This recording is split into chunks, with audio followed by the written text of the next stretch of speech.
गुम है किसी के प्यार में दूरवा सावी को अपनी सगाई की पार्टी में शामिल होने की अनुमति देने के लिए सहमत हो गई। ईशान सावी और हरिणी से माफी मांगता है और कहता है कि ऐसा दोबारा नहीं होगा। सुरेखा ईशान को दूर भेजती है और सावी और हरिणी से बातचीत करती है। सावी ने हरिणी का परिचय सुरेखा से कराया। सुरेखा कहती है कि उन्होंने हरिणी की स्थिति के बारे में सुना। उनकी मदद से एक नए कलाकार को आर्थिक और व्यावसायिक रूप से लाभ होगा। ये सुनकर उन्हें दुख होता है।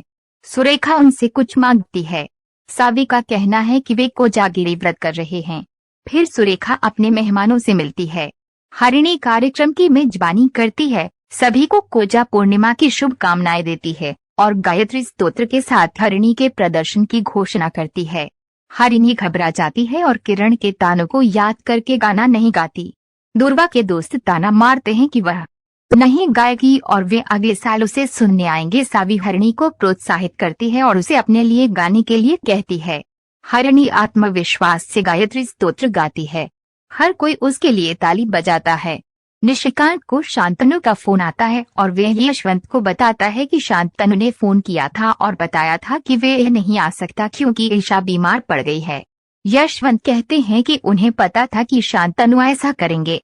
सुरेखा का कहना है कि जब उन्हें आमंत्रित नहीं किया गया तो ईशा ने अपना खेल खेला। आयुष दुर्वा को ताना मारता है कि क्या सैम आएगा या उससे शादी करने से डरेगा। दुर्वा का कहना है कि सैम उसके पीछे पागल है, वह उससे शादी करने के लिए भाग्यशाली है और अगर उसकी बारी होती तो वह उसे इंतजार कराती। ये अच्छा है कि वह देर से आ रहा है, अन्यथा उसे ये हुबाऊ हस्ताक्षर प्रतियोगिता सुननी पड़ती। सुरेखा ईशान और उसकी माँ के लिए अपनी चुनी हुई लड़की को आती हुई देखती है और यशवंत को सूचित करती है। सावी ईशान से मजाक करती है कि उसकी लड़की आई है। ईशान को घबराहट महसूस होती है। सुरेखा उनका स्वागत करती है और लड़की रेवती को ईशान से मिलवाती है। रेवती ईशान से पूछती है कि क्या वह उसके पिता की कंपनी को जानता है जैसे वे भोसले इंस्टीट्यूट को जानती है। सुरेखा कहती है बिल्कुल। ईशान ने हाँ में सिर हिलाया और अपना परिचय भोसले इंस्टीट्यूट के निदेशक और प्रोफेसर के रूप में दिया। रेवती कहती हैं कि अगर उन्हें पता होता कि प्रोफेसर इतने खूबसूरत होते हैं तो उन्होंने बहुत पहले ही भोसले इंस्टीट्यूट में दाखिला ले लिया होता। सावी कोजागिरी पूर्णिमा व्रत के महत्व पर चर्चा करती है और मेहमानों से पानी में अपने और अपने साथी के चेहरे को एक साथ देखकर अपना व्रत तोड़ने के लिए कहती है। सबसे पहले यशवंत और सुरेखा अनुष्ठान करते हैं, उसके बाद निशा, स्मिता और अन्य लोग अनुष्ठान करते हैं। शिखा अकेले अनुष्ठान करते हुए भावुक हो जाती है। सुरेखा ईशान को रेवती के साथ अनुष्ठान करने के लिए कहती है। ईशान पूछता है कि क्या उसे नहीं लगता कि ये बहुत जल्दी है। सुरेखा कहती है कि ये सिर्फ एक अनुष्ठान है और उसे कुछ पुण्य मिलेगा।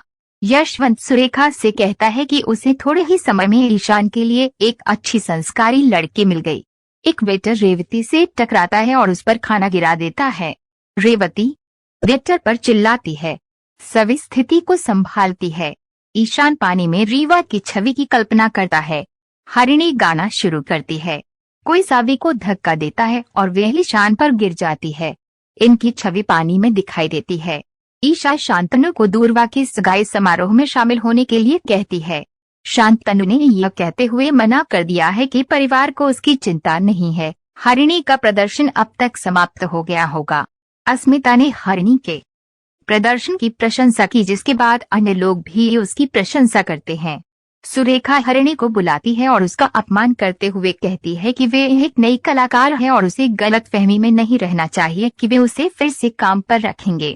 निशि भी उसके साथ आ जाती है और वे दोनों उसका घोर अपमान करते हैं और उसे हीन महसूस कराते हैं।